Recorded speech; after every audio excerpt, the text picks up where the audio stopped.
So this is a pretty common issue with the older Shimano rapid fire shifter that's been sitting for several months or years in usually a cold, hot environment like a garage or a shed. But basically the issue is you push the shift lever buttons there and nothing really happens. You don't get any movement in the cable or on your shift indicator or anything. So pretty common with all Shimano rapid fire shifters there. So here's a few little things you can do to kind of maintain or address the situation.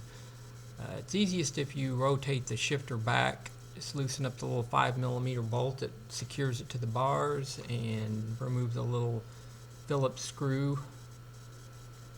From there you can remove the little cover and kind of see what's going on in there. This is the actual shifter. I've got a brand new one here that I just undid just so you can kind of see the action, but the little on the lower right there, that little pawl has to be able to pivot freely, and what happens is the old lubricant that's in the shifter, it hardens up and kind of turns into a thick waxy type material, and it basically keeps that little pawl from rotating freely on the little shaft there. You got a really lightweight spring, and if there's too much resistance, it's not enough.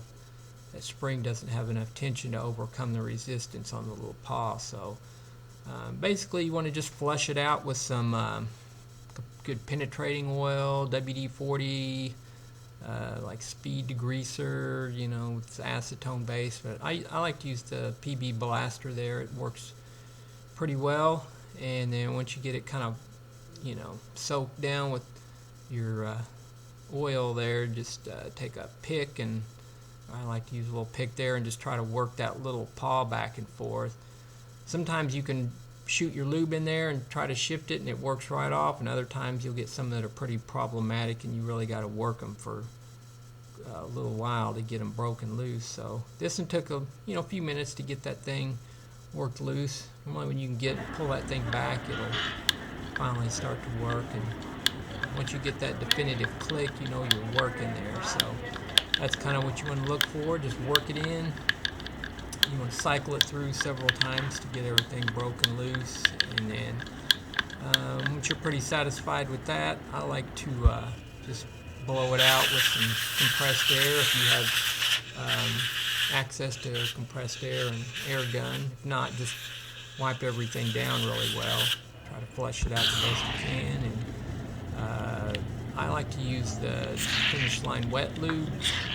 That foamy green lube there works pretty good to relubricate these things, and it stays put pretty well. So once you get that in there, you want to work it again, especially if you've had one that took quite a while to get it to work freely there and work correctly. You want to really cycle this thing through and get that lube really worked in there and get everything freed up.